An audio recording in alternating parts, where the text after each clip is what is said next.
Hello? Yes, yes. So, sorry, I just put my AirPods and.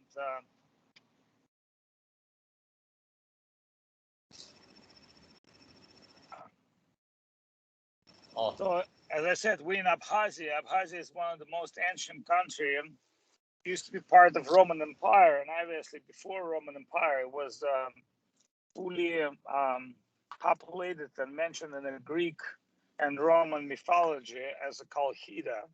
Colchida, that's where Hercules was traveling to get the golden, how you say, golden.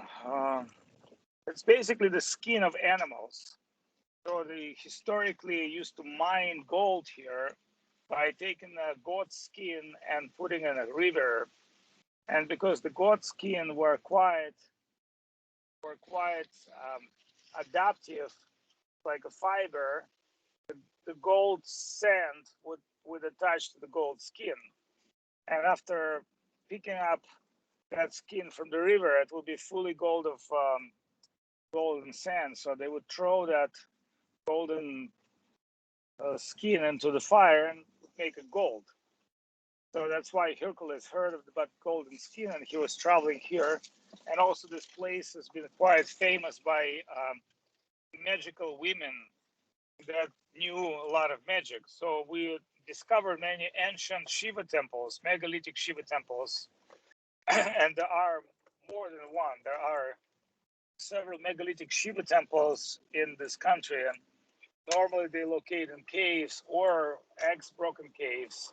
And megalithic temples means they're not handmade; that they're made by nature. But such temples very firmly exist in places like Himalayas, India. And obviously, every Indian man would understand that they're the Shiva temples. The local people also have close names, like one of the name is Shakuranya Waterfall, but in Sanskrit is Shankararanya. So it's very close names, also very ancient. And many hot springs here where even Romans used to go for a hot spring treatment. So every evening we go to hot spring. So it's a beautiful, magical place, Abkhazia, where we are right now. And yesterday we lost our helicopter in the mountains, and now we're driving to find, hopefully, because we got GPS signals, so we have a whole expedition with access.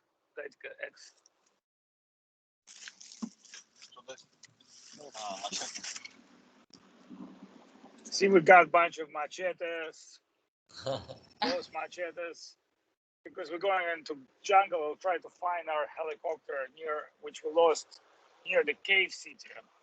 So hopefully we'll maybe be able to find a way to cave city because it's very high in caves. They used to have wooden staircases.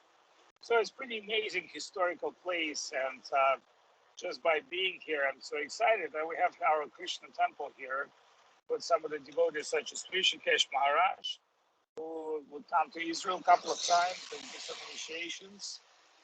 And it's a beautiful Californian-like country. I mean, I can show you a bit of it where we're driving. See, we're driving through the town. It's quite amazing. And many, many empty houses. And this country is also very apocalyptic because it had a tribal war between Georgians and Armenians. Abkhazians. So it's kind of like a place where they had a big conflict between different tribes, and this conflict led to elimination of Georgian population. Georgian population had to flee back to Georgia. So previously in Soviet time, they used to live together as brothers, Georgians, Abkhazians. But because some politicians provoke this conflict, it became a big genocide war, and many, many people were killed, including children and old people. So finally, it was very brutal war, and now they can't even talk to each other. So it's fully Abkhazian. They win their own land. The Georgians flee back to Georgia, and so now it's like half country empty, and house is very, very cheap here. Very beautiful land, very cheap house. but there's not so much to do, and except like ecotourism and spiritual life. It's very gradually picking up, and because of the local people, they're very much afraid of everybody. They don't want to be their country taken over by either Russians or Georgians. They have very strict laws, so technically you cannot own property here. But because we have many devotees who are our, spiritual God brothers and sisters, we buy property on their name. So we kind of living a particular time. So let me try to switch. Can you hear me well? Yes, Maharaj. So the reason I'm telling you all these things is that wait. The reason I'm telling you all these things because they're required to understand past and future before you can see what the world is like.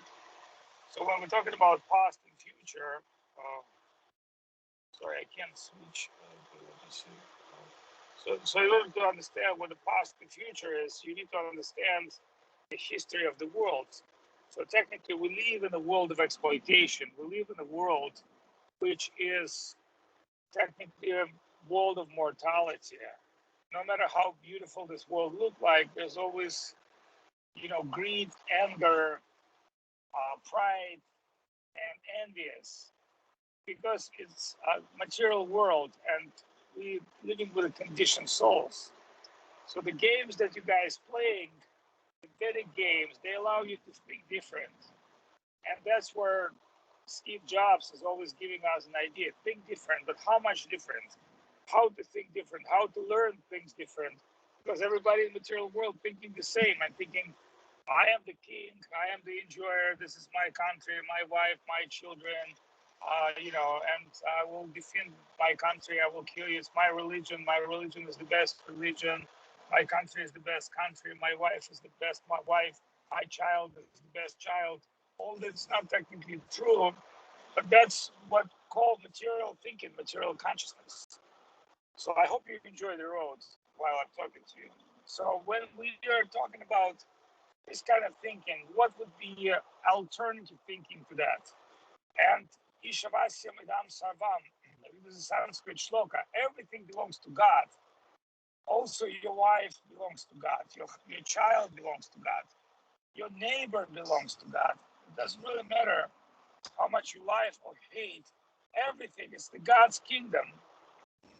But unfortunately, in this God's kingdom, you have Maya illusion. You're thinking it's mine. I'm the guy. I'm the controller.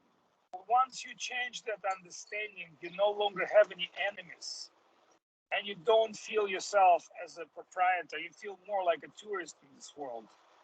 The reason you're tourist in this world because you came here for some time and you have to leave this world. So this is a transitional world.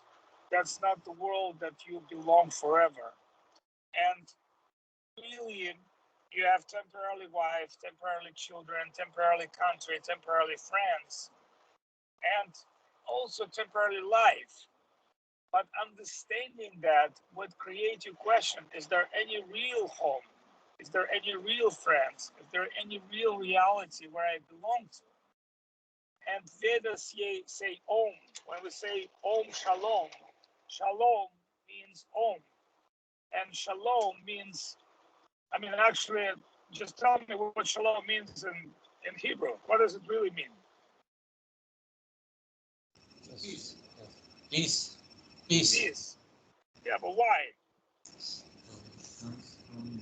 So why is it peace? Because once you Om is a divine sound. Once you connect with divine, naturally you feel peace.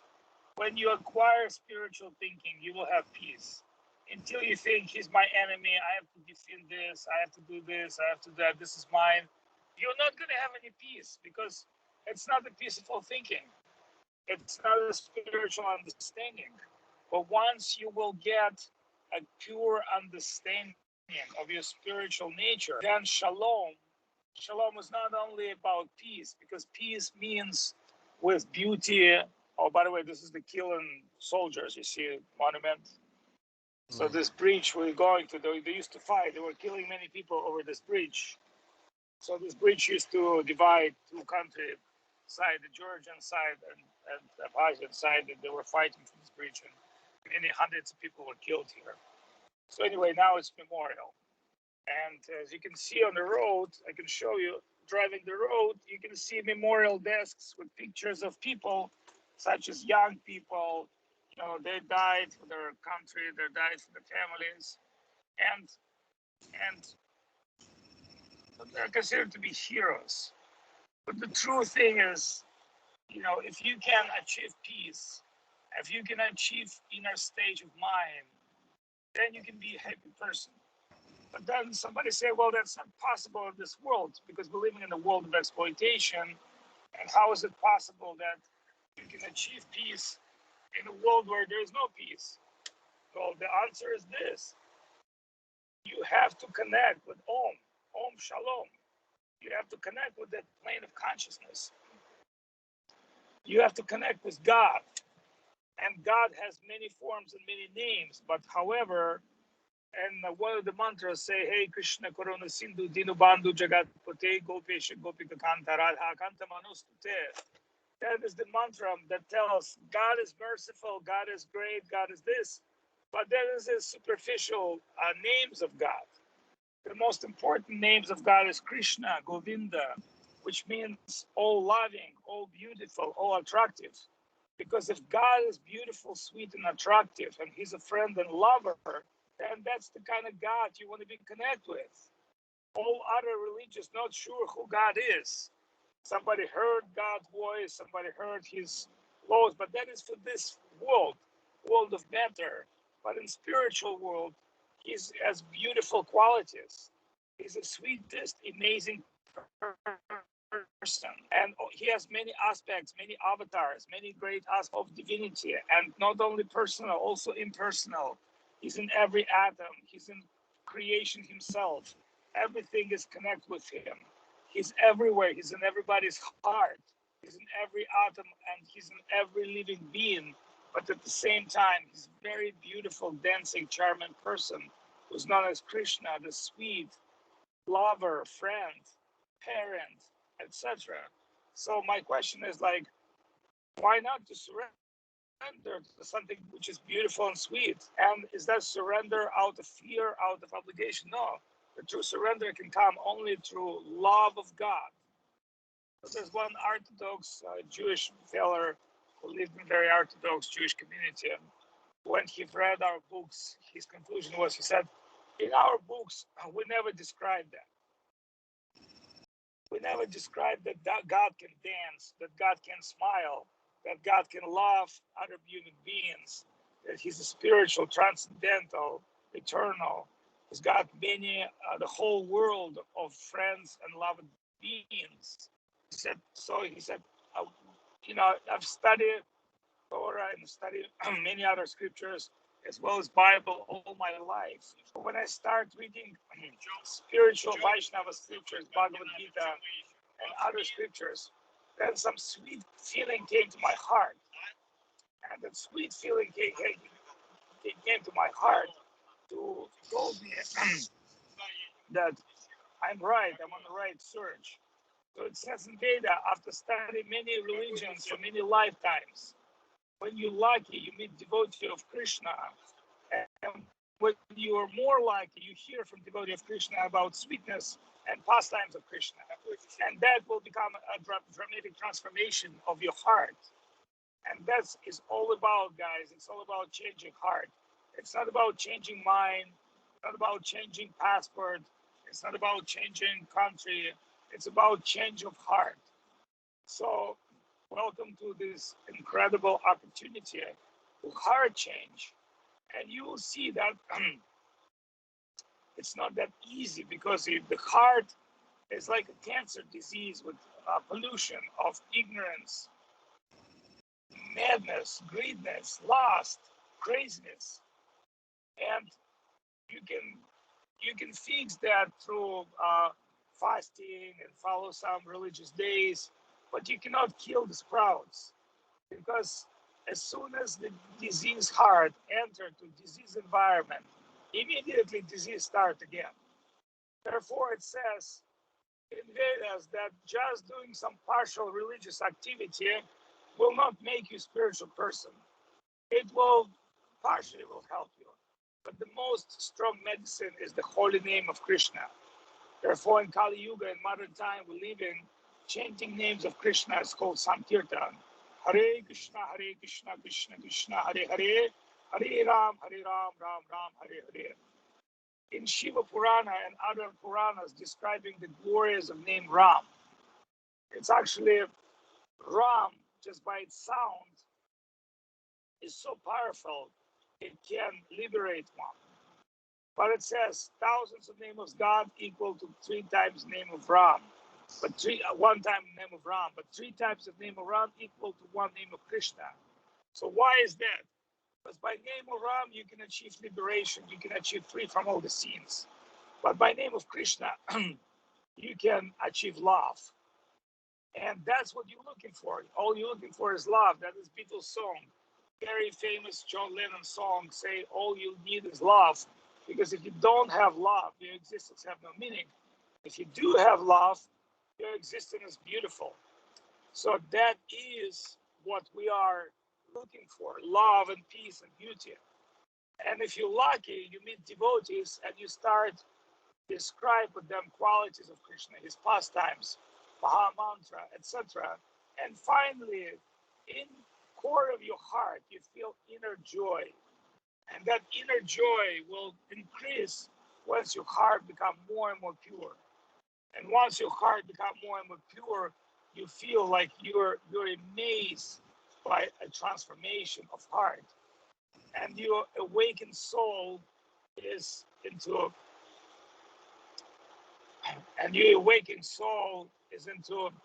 incredible, beautiful stage of consciousness.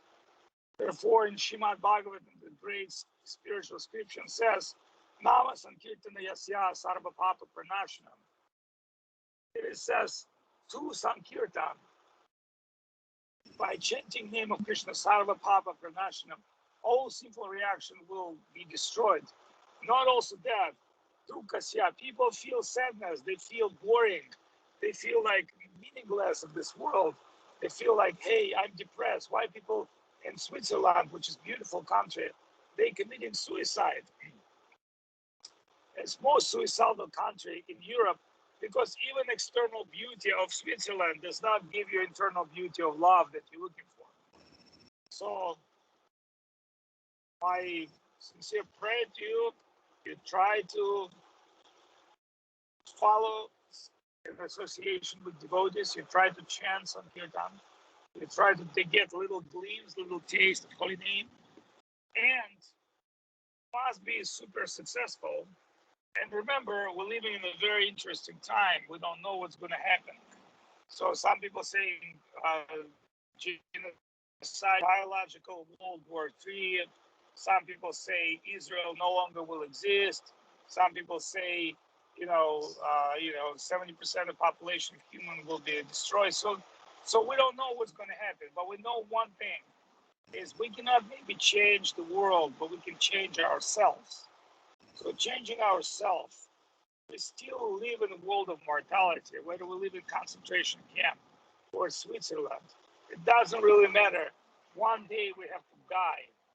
So if we don't transform our consciousness, then our death will be like forgiveness of everything. However, it says the spiritual memory will remain with you forever.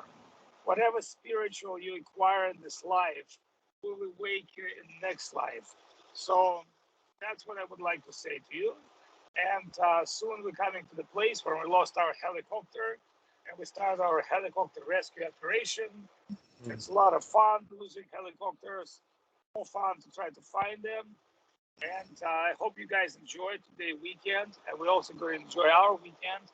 We're probably going to film a little bit of video, you guys can see later. But I'm so happy to see you in Israel and looking forward to meet you in person. As we say, Inshallah, Alhamdulillah, that's like Arabic word, or Om Shalom. in Hebrew. And so unity and diversity, that's where we have to learn in this world. It's always about trying to identify the truth.